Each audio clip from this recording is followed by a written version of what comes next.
नमस्कार बच्चों, मैं डॉक्टर रश्मि गोगर राजस्थान सरकार और वेदांता के CSR इनिशिएटिव की कक्षा में आपका स्वागत करती हूँ। इसके टेक्निकल पार्टनर है मिशन ज्ञान। बच्चों, आज हम करेंगे अपने अध्याय 22 यानी मानव का पाचन तंत्र के अभ्यास प्रश्न। तो जल्दी से अपनी कॉपी पेन ले आइए और चलिए मेरे साथ अभ्यास प्रश्न शुरू करते हैं।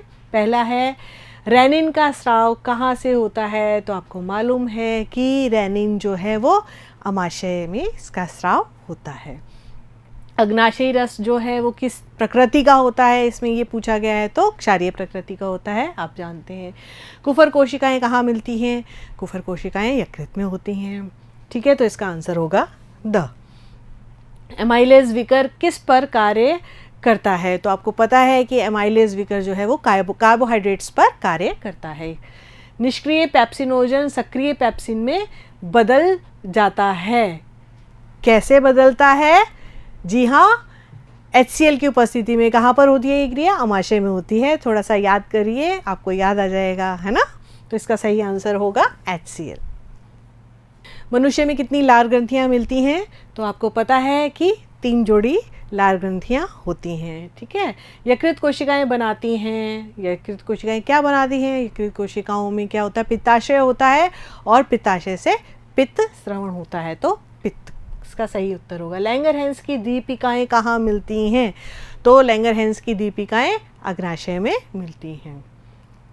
लाल रुधिर कणिकाओं में परिपक्वन को प्रेरित करने वाला विटामिन कौन सा होता है? तो लाल रुधिर कणिकाओं को परिपक्वन में प्रेरित करने वाला विटामिन B12 होता है। आहार नाल का वह भाग जिसमें रसांकुर पाए जाते हैं, तो आपको पता है कि रसांकुर क्या करते हैं? रसांकुर अवशोषण की सतह को बढ़ाते हैं और कहाँ पाए जाते हैं? जी हाँ, आंत में पाए जाते हैं। तो इसका सही उत्तर होगा आंत। अब है आपके अति लघुतरात्मक प्रश्न। ठीक है, तो कुफर कोशिकाएं कहाँ पाई जाती हैं? तो कुफर कोशिकाएं यकृत की भित्ति पे पाई जाती हैं। विटामिन के का क्या कार्य होता है? विटामिन के रुधिर का थक्का बनाने में सहायता करता है। ग्लाइकोजन का संश्लेषण और संग्रहण किस अंग में किया जाता है? यकृत में किया जाता है।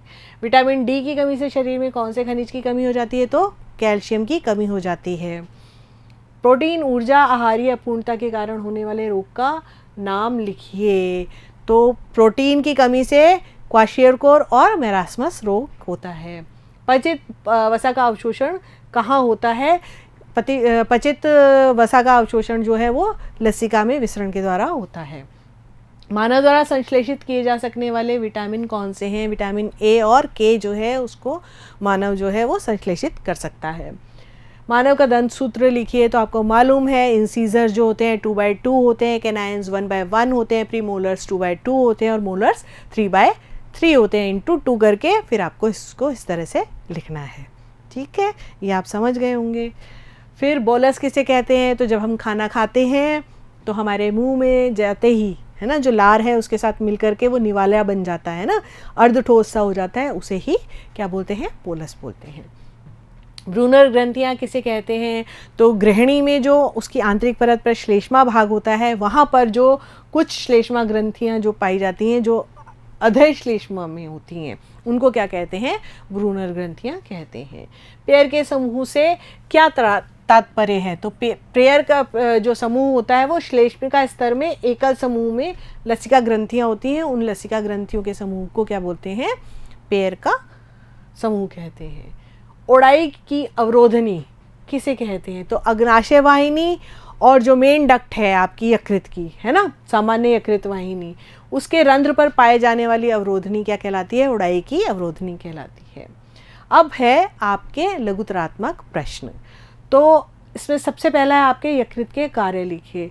तो यकृत में आपको मालूम है पित्ताशय होता है और पित्ताशय से पित्तरस निकलता है। ठीक है, तो जो पित्तरस निकलता है तो यानी ये पित्तरस का संश्लेषण करता है, फिर ये यूरिया का संश्लेषण करता है, फिर ये भ्रूणावस्था में RBCs का संश्लेषण करता है और जो नष्ट हो जाती हैं, यानी जो RBCs जो हैं वो वयस्क अवस्था में हो जाती हैं, वो विपरीत यकृत की कुफर कोशिकाओं में मृत लाल रुधिर कणिकाओं को नष्ट करती है। जो कुफर कोशिकाएं होती हैं यकृत की, वो उसको क्या करती है? मृत लाल रुधिर कणिकाओं को नष्ट कर देती हैं। और यकृत में जो है हिपेरिन नामक एक प्रोटीन होता है, वो क्या करता है, रुधिर वाहिनियों में रक्त को जमने नहीं देता है। और इसमें थ्रोम्बिन और प्रोथ्रोम्बिन होता है जो फाइब्रिनोजन होता है, जो कि क्या करता है, जब चोट लगती है तो रुधिर का थक्का बनाने में सहायता करता है। और यकृत में अनेक पदार्थों का संचय होता है, जैसे विटामिन ए, डी, ई, के, बी12, फॉलिक एसिड, है ना, तांबा, जिंक, कोबाल्ट, और ये साथ में वसा का पायसीकरण करता है। फिर यकृत की कोशिकाएं जो हैं, जब ज़्यादा ग्लूकोज हो जाता है तो उसको किस में बदल देती हैं, ग्लाइकोजन में बदल करके संग्रह कर लेती हैं। इस क्रिया को क्या बोलते हैं, ग्लाइकोजिनेसिस बोलते हैं। और शरीर में जो विषैले पदार्थ उत्पन्न होते हैं उनको भी उनको भी बाहर करने का कार्य जो है वो यकृत का होता है। तो यकृत बहुत सारे कार्य करता है, ये सबसे बड़ी ग्रंथि होती है।